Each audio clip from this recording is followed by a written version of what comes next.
Hey viewers, welcome to another webisode of Numismatics Anonymous. Tonight we're doing a bankroll hunt of pennies. This is a Dunbar box like we usually get. This looks very ordinary to us. Junior, what do you hope we find tonight? Wheat.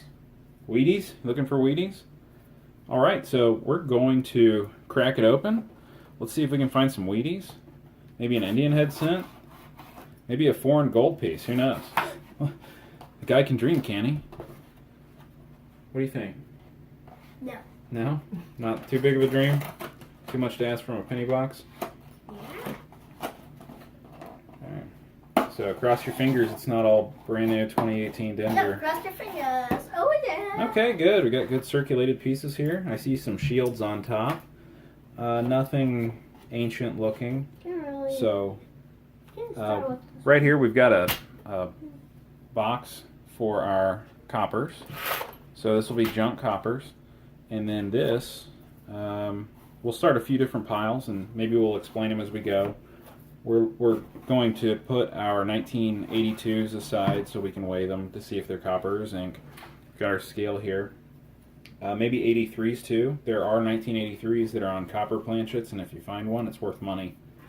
There was recently a 1989 that was found on a copper planchet, and there's only been one that's known, but who knows if you find one.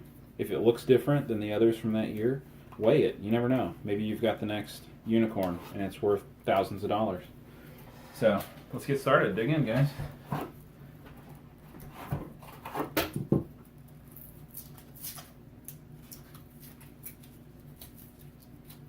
So for those of you that don't know or you're new to coin collecting, generally speaking, 1982 is the year that they changed from copper to zinc, and they did that mid-year. So some of the 1982s are copper, some are zinc. There were some that were not intended to go out as copper in 1983, but they did. 2003 already. We found an 03. The second one. But anything 1981 or before is guaranteed copper. So if you're collecting copper pieces, then 2013. put it in a pot like this if it's not collector grade. 2013. This one we don't really. Oh, alright, wheat. Man. 20. When we're coin roll hunting, we keep all the 2009s. It was a relatively low Alright, found vintage. a 20. Huh? Alright, I have a 2015, 2014. Do we even need those? No, that's the copper pot. We'll make a go back pile and. This is my go back. I found a 69S. 2001. I don't see any doubling. I'll look at it under the glass. 2001. But hold your 69S's when you find them and look for doubling 2001. on the front. 2001 isn't anything special. Oh man. Found a 1962. 62. Yeah. That's a copper, so if it's in really nice shape, let me know.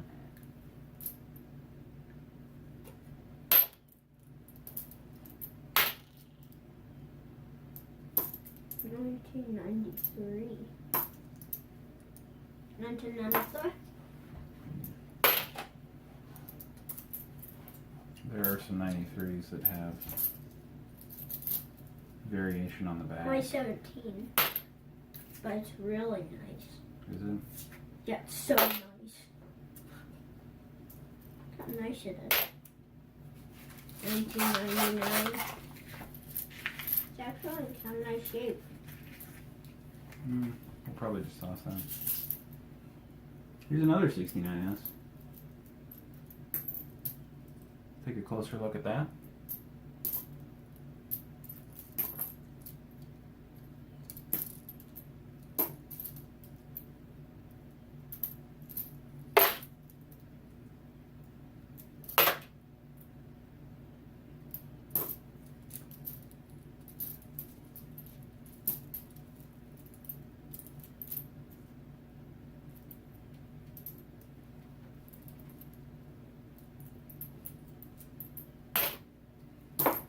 2016. No, that's a go back. Not even very good shape. So. Yeah, a lot of these newer ones can deteriorate quickly, can't they? Mhm. They're not very old at all, but they look like they've been through the ringer.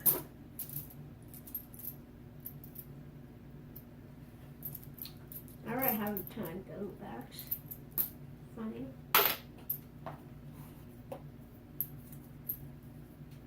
Most of my rolls go backs on the first one. The last box that we did had an inordinate amount of copper in it. It was about a third copper. It was a lot of old Another coins. box that we did that was a few days ago. We found a ton of 2009s. Yeah. A ton. And they were also shiny, and we found a ton of wheats that day too. Wheaties and 09s. Mhm. That was a good box. Mhm. Now, guys, the reason that we're keeping copper is that it's worth about 1.6 cents per. All right, Wheatie. I got a Wheatie. How come I haven't found one yet, and you two? Super common year. Super common year, but nevertheless, it's a Wheatie. And on the plus side, it's a San Francisco.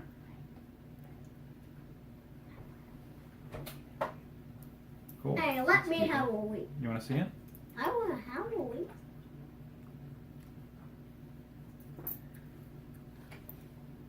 So we'll keep plowing through here. 2012. 2012. That's a go back.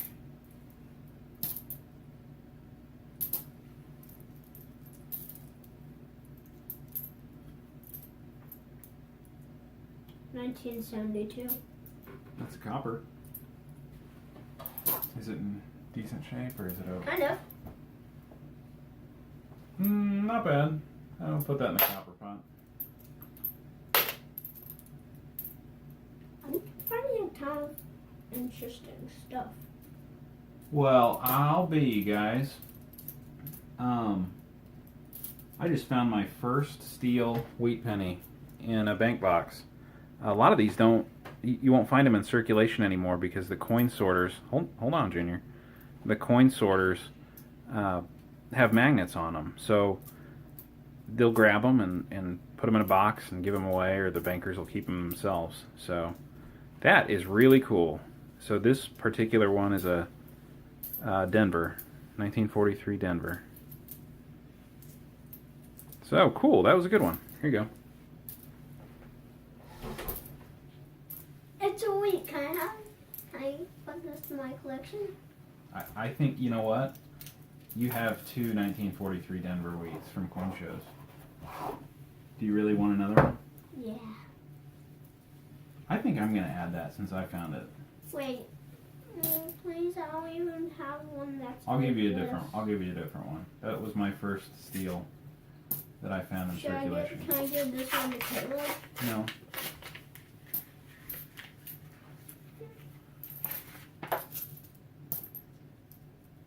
I even have one that looks like that. Junior's getting a little pouty on me. Wow. 2006. Outstanding. 2009. 2006. That is I found 2006. mint. I don't even see any fingerprints on it, so I'm gonna set that aside. 2006. 2006. It's actually kind of in decent shape. It's okay. And we're back from roll hunting. We've finished our box. Here's what's going back to the bank. Filled up our copper pot a little bit. And we have a couple of piles of 82s and 83s right here. And this is a pile of 89s in the off chance that we have a copper 89. And then these are the things that are more keepers. The first two rows here that are grouped together are 2009 Denver pennies. And quickly glancing at them, we did get all 4 of the pennybacks because there are 4 different stages of Lincoln's life that were depicted in 2009. And then this row is the Philadelphia. And out of all of these, there are 5 or 6 that are really beautiful. And we know they're keepers. We might cull some of these uglier ones and toss them back into the bank box. Here, we are not in a Philadelphia mint zone. So it's cool to us when we see those 2017 Philadelphia mint mark pennies. So we save them if they're nice. The next row, for lack of a better word, are things that were too nice to cull. So we'll toss them in our... I have a box. It's labeled too nice to cull. So they're either low wear or super lustery, or in really good shape for the year. We'll keep them. This one in particular was really nice. You can see some of the luster there now that I'm throwing a shadow on it. It looks super. It's red. Right here, I probably won't keep this. I have several that are like this. But this, in the 1990s, I noticed there's a lot of pennies that have bad, they're not centered. So we have a really large rim over here on the west, and then over here on the east, there's, if you drag your fingernail over it, there's no rim at all. So I don't think that's good enough to call it an error. It's just off center, and I thought I would show you. And the last bit here are our Wheaties. So it looks like we found 11 Wheaties. One of them was even steel. Everything was in the 40s or 50s. The most uncommon of them is the, let's see, I think it's this one. It's a 48S. So, anyway, around these parts we find anywhere between 6 or 8 to 35 Wheaties in a box. And that's what we have in this box. And then Junior, you wanted to show him one more thing. You were at school today? And I made this. It's a penny and a wheat penny. He was thinking about pennies at school, so you're a proud numismatic when your son is drawing the back of a wheat penny at school. So, thanks for tuning in to Numismatics Anonymous tonight. We'll keep doing more of the coin roll hunts. We think these are fun. And click like, share, subscribe, all that good stuff here on YouTube. Leave a comment. Let us know what you might like to see or what kind of pennies you're looking for. And happy hunting. See you next time. Back it up.